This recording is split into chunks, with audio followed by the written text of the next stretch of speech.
said, that was explosive offense and being able to hold in the 24 points is like something I think we can really build off of going into the next games of the season. Okay. What was your favorite Halloween costume when you were a kid? So I was just telling them over there. When I was a kid, I wore a ninja costume for 4 straight years. I was like obsessed with ninjas. just your thing? Yeah, that was just my thing. I thought it was the greatest costume ever.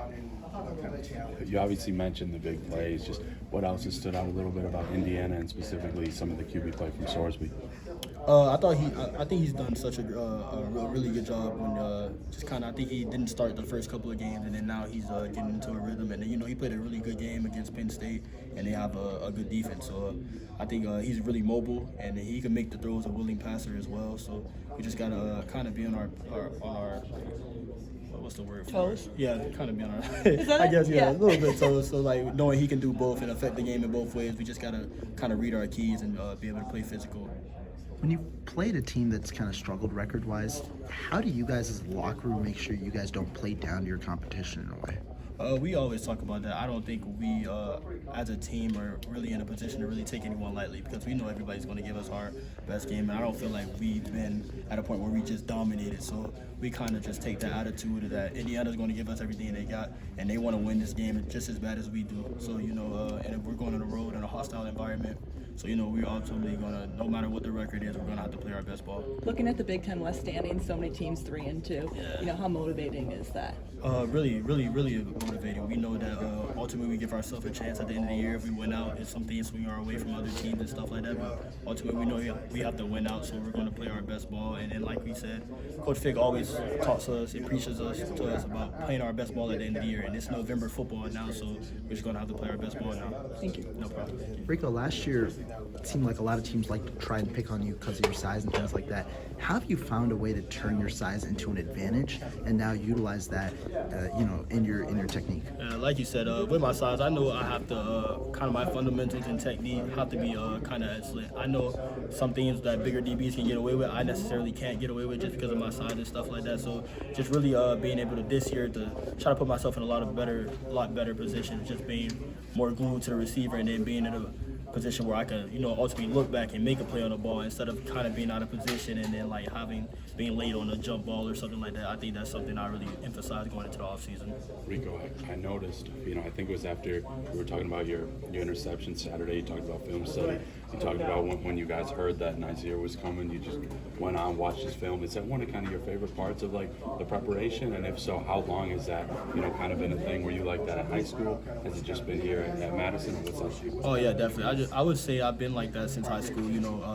Film watching is definitely my favorite part of the preparation, just because just kind of getting a feel for the receiver tendencies, things they like to do. I just think it's nothing better than having a receiver in your matchup figured out and just like their counter moves, what they want to get to and stuff like that.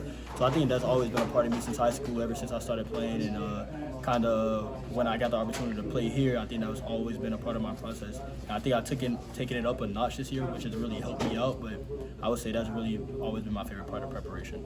Talking about that, we saw the interception, but another key play, the one-on-one against Marvin Harrison Jr. in the end zone, it seemed like you were playing off, but then were able to push Marvin Harrison to the sideline. Take me through that play itself, kind of what you were looking at and how you ultimately make the play. Oh yeah, so I knew kind of when I was really isolated against him. We were in man coverage and stuff like that, so I kind of knew it would probably take a shot. So once I seen him off the ball, I was thinking, he's a bigger guy, so they're probably going to try me vertically and stuff like that. So kind of when he gave me the inside route, a little double move, I didn't bite on it.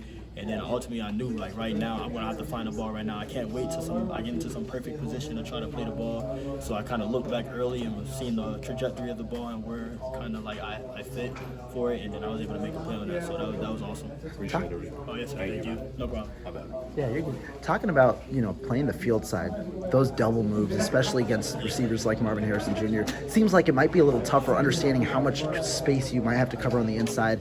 What's kind of your mentality against those double moves and being able to defend them to the way they do? Does it come down to film study? Does it come down to the way that they're releasing off the line of scrimmage? What do you kind of take away on those? I think it just like for me, I've always been able to notice like just having a feel for when a guy, I don't think he's committing really to a break, or when I think he's going to double move it or something like that. But ultimately, like we always preach, it's just playing to your help. And you know, we don't really have help that much in the goal line area, but like kind of just protecting my leverage. And Coach Haynes always preach on double moves, don't stop your feet, because you don't want to just be frozen and then the guy run past you or just get vertical on you. So I think that's one thing that I really focus on, especially when I'm getting double moves, not stopping my feet and just protecting my leverage and keeping my eye discipline.